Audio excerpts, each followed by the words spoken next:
Ya, balik lagi bersama Japan Onigiri ya. Masih di channel yang sama di Japan Onigiri, kita akan bahas ke materi berikutnya. Masih dalam seri tata bahasa dalam bahasa Jepang atau Bumpo. Materi yang akan kita bahas hari ini yaitu adalah mengenai partikel wa dan ga ya. Mulai video kali ini kita akan bahas mengenai partikel ya. Nanti ada banyak sekali partikel dalam bahasa Jepang. Kalian nggak usah pusing dulu, nggak usah bingung dulu ya. Karena materi partikel ini emang ada agak sedikit doang ya, sedikit ambigu lah, gitu kan ya. Karena sebelum saya masuk ke partikel wa dan ga ya, dan partikel-partikel yang lain dalam bahasa Jepang, saya harus kasih tahu dulu kalian ya. Dan kalian juga harus ingat ya, harus ingat bahwa partikel dalam bahasa Jepang itu tidak memiliki arti ya, tidak memiliki arti, tapi dia memiliki fungsi ya. Kalau di bahasa Inggris ada namanya is/am/are ya, to be ya, istilahnya gitu ya. Kalau dalam bahasa Jepang ada namanya partikel ya. Partikelnya lumayan banyak, nanti kalian gak usah bingung dulu, diikuti aja dulu ya. Memang walaupun materi mengenai partikel ini agak sedikit ambigu ya, gitu ya. Kadang orang pahamnya susah ya. Tapi nggak apa-apa, kita belajar bareng-bareng ya. Di channel ini kita akan belajar bareng-bareng bersama, saling membantu lah istilahnya gitu ya. Dan kita akan bahas, kita mulai dari partikel wa dan ga ya. Kalau udah siap, kita langsung mulai saja ya. Oh ya, lupa saya satu lagi. Video ini akan sedikit lumayan panjang ya. Makanya nggak terlalu buang-buang banyak-banyak kata nih ya. Jadi disimak aja dulu ya. Diperhatikan baik-baik ya. Mengenai konsep partikel wa dan ga. Kenapa saya gabung? Ya, kenapa saya gabung ini partikel wa dan ga? Karena dua partikel ini kadang orang sering ketuker ya. Hampir mirip fungsinya ya. Fungsinya hampir mirip. Ya, maka kita bahas langsung dua-duanya ya. Biar compare-nya atau membandinginnya gampang gitu ya. Nah, kita masuk dulu mengenai partikel wa ya. Partikel wa, ingat ya, dia tulisnya pakai huruf H dalam hiragana ya. Bukan huruf wa ya, ingat ya, jangan sampai salah ya. Jadi dia ditulis menggunakan huruf H hiragana ya, dalam hiragana. Tapi dibacanya wa, makanya sebutnya partikel wa ya. Fungsi utamanya ya, dia adalah sebagai kata bantu subjek ya. Sebenarnya ini ada banyak fungsi partikel wa, nanti kita akan lihat ya. Tapi intinya adalah fungsi utamanya adalah sebagai kata bantu subjek. Itu dulu yang kalian harus pahami lah ya. Sebelum kita lihat fungsi-fungsi lainnya ya untuk partikel wa ini ya. Oke, yang pertama, fungsi lain dari partikel wa itu adalah menunjukkan subjek, pembicara atau pokok kalimat ya. Gitu ya. Contoh, watashi wa gakusei desu. Gakusei itu pelajar ya. Gakusei itu pelajar. Watashi wa gakusei desu. Ini des, ada des lagi gitu ya. Kita udah bahas di video sebelumnya. Ya, bagi yang belum paham mengenai partikel des, deska dan dewarimasen, silakan tonton dulu. Nah, watashi wa gakusei desu. Saya adalah siswa sekolah atau pelajar. Ya.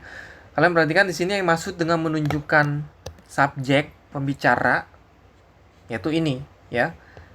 Watashinya. Watashi kan subjek kan, saya adalah subjek ya, atau pokok kalimat ya.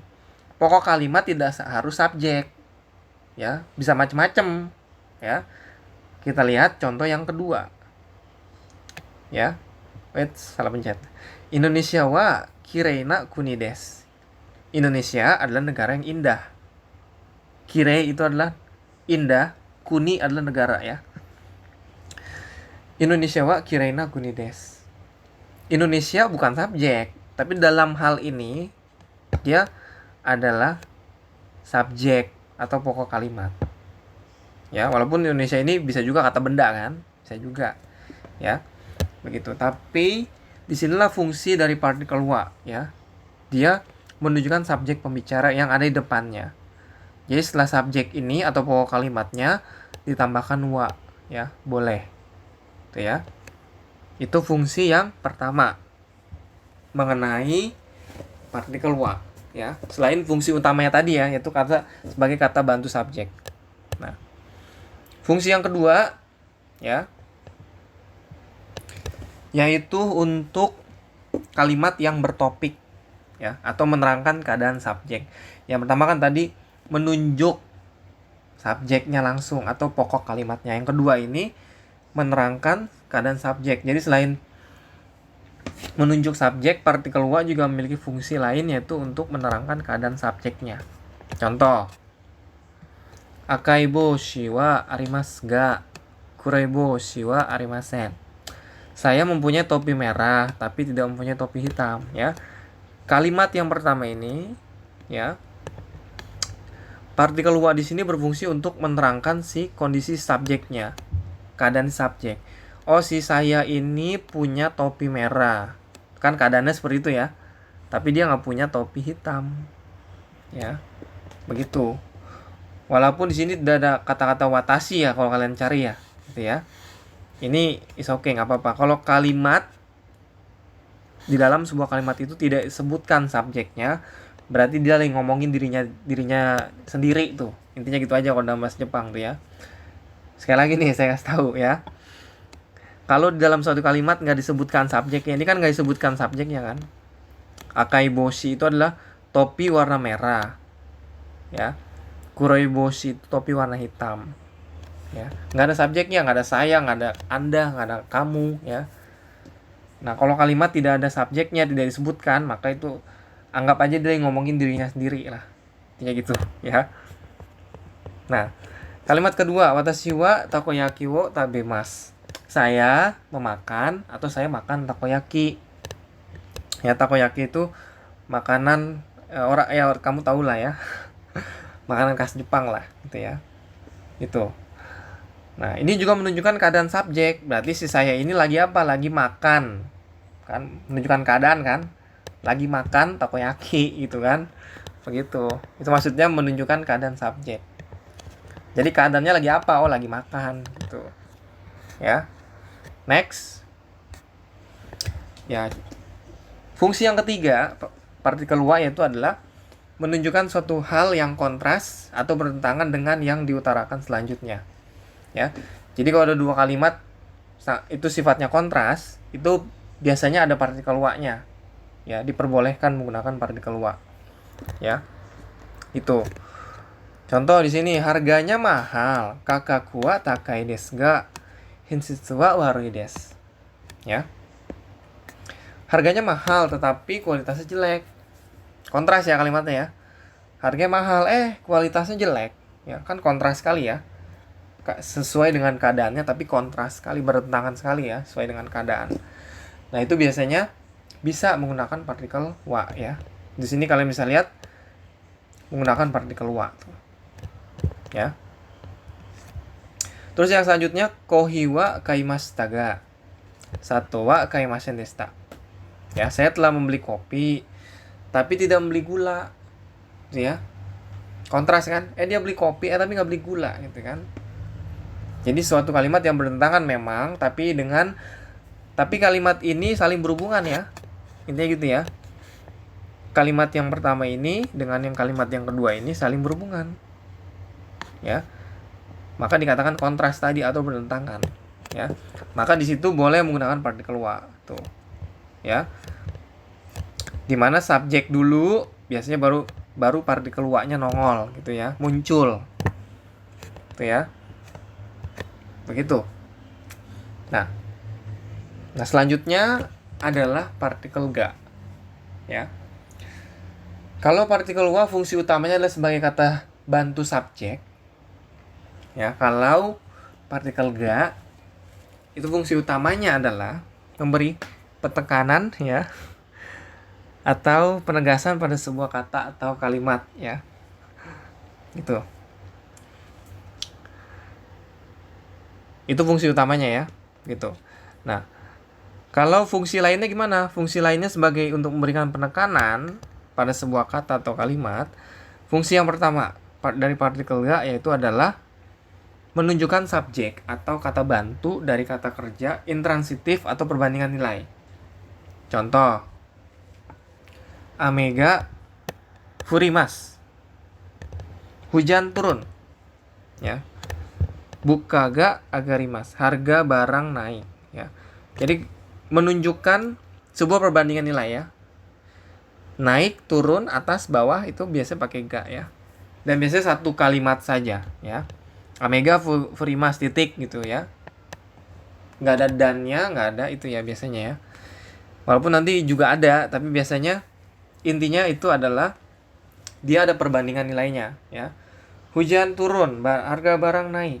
Buka ga agarimas, atau hujan, nggak mungkin hujan naik ya, gitu ya, atau harga barang turun gitu ya, buka ga sagarimas dan sebagainya gitu ya.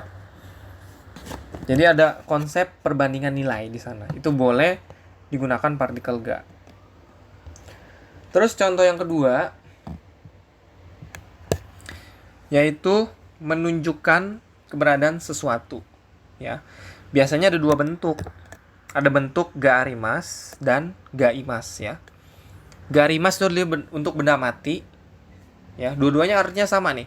Ga arimas dan ga imas itu artinya adalah ada, ya, atau menunjukkan keberadaan sesuatu, ya.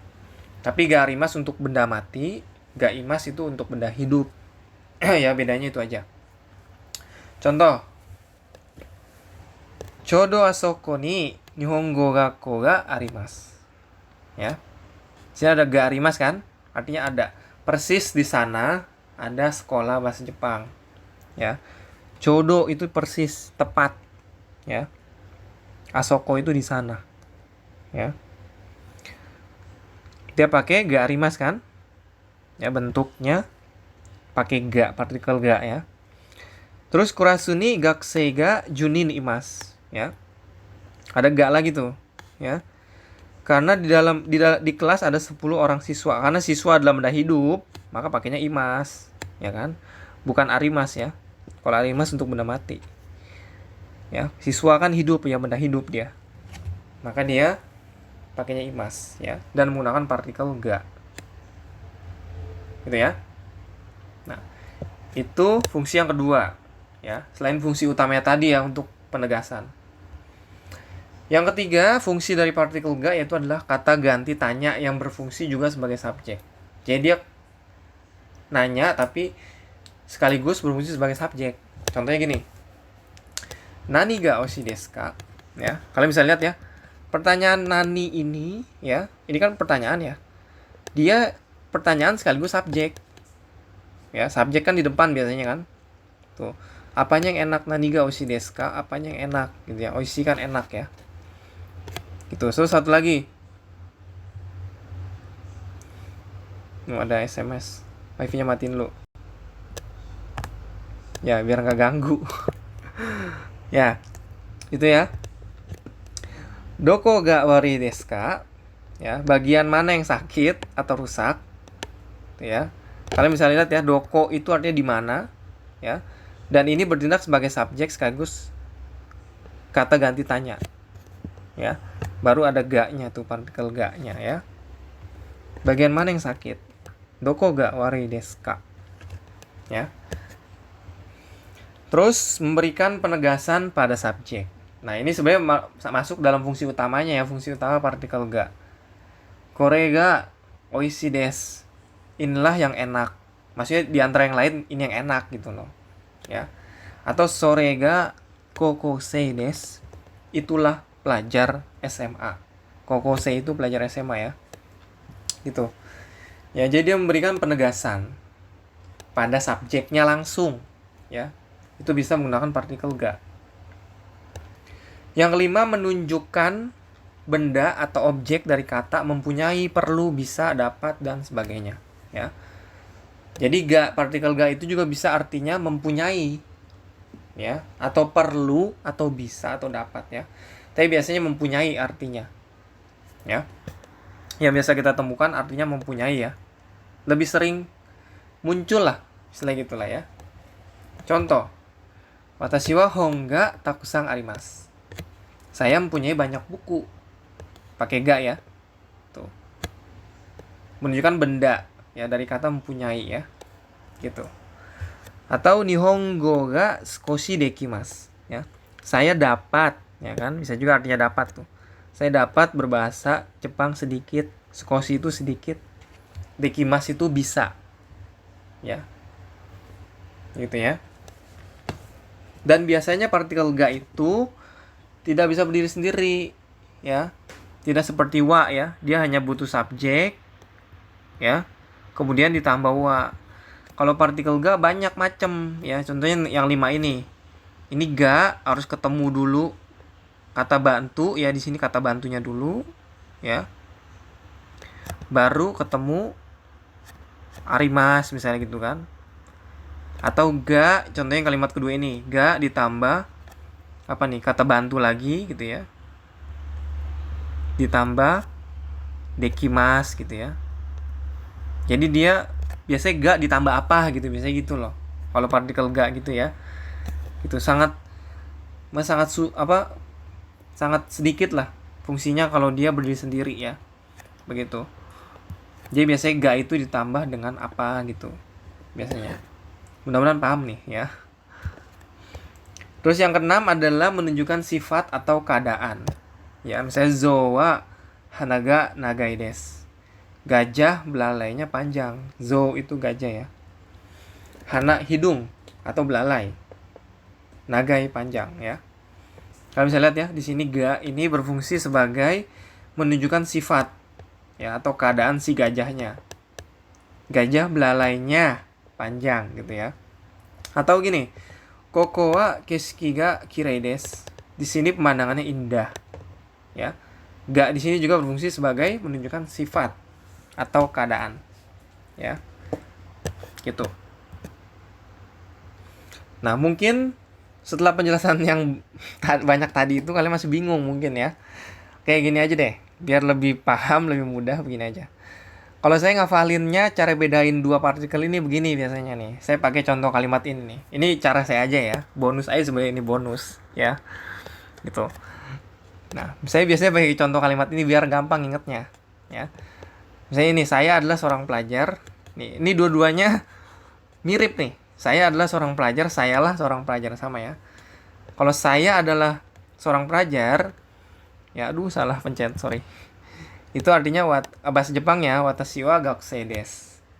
Kalau saya lah seorang pelajar, ya. Ini bahasa Jepangnya watashi ga gakusei desu. Watashi ga gakusei desu ya. Jadi kalau ga itu lebih ke penekanan, ya, penegasan dari subjeknya. Tapi kalau wa itu lebih ke kata bantu subjek aja gitu loh. Jadi dia menerangkan si subjeknya ini apa sih, keadaannya kayak apa sih gitu. Intinya gitu doang ya. Kalau saya ngafalnya, ngingetnya, pahamnya seperti itu biar bisa gampang lah bedainnya partikel wa dan ga ya. Karena dua partikel ini kadang juga saya awal-awal belajar sering ketuker ya. Sering salah ya. Jadi saya ngapalinnya mudahnya seperti ini ya. Jadi kalau pakai ga dia jadi ada lahnya gitu loh. Saya lah gitu lah ya. Pemandangannya atau warnanya gitu ya, ada nyah-nyahnya gitu atau lah gitu lah ya, hidungnya gitu ya, jadi ada gituannya lah ya. Gitu. Sedangkan kalau wa ini lebih ke kata bantu subjek ya. Gitu cara saya ngafalnya ya, biar mudah aja ya. Nah, oke, itu aja mungkin seputar materi mengenai partikel wa dan ga ya. Sedikit panjang memang ya, nggak apa-apa. Dan mungkin kalian masih ada bingung, nggak apa-apa, is okay ya. Maupun yang namanya juga baru belajar, nggak apa-apa. Jadi kalau masih bingung, tonton ulang lagi aja videonya, nggak masalah. Dan kalau kalian punya pertanyaan-pertanyaan yang mungkin belum saya jawab di materi ini, boleh tanyakan di kolom komentar ya. Nanti siapa tahu ada teman-teman atau saya yang nanti bisa bantu sendiri, bantu jawab ya. Atau kalian punya contoh soal yang bisa kita bisa kerjain sama-sama ya. Tulis, taruh aja di kolom komentar ya, mengenai partikel wa dan ga ini ya. Itu aja mungkin sekilas ya mengenai materi partikel wa dan ga ya. Kurang lebihnya mohon maaf ya. Sekian dari saya, arigato gozaimasu.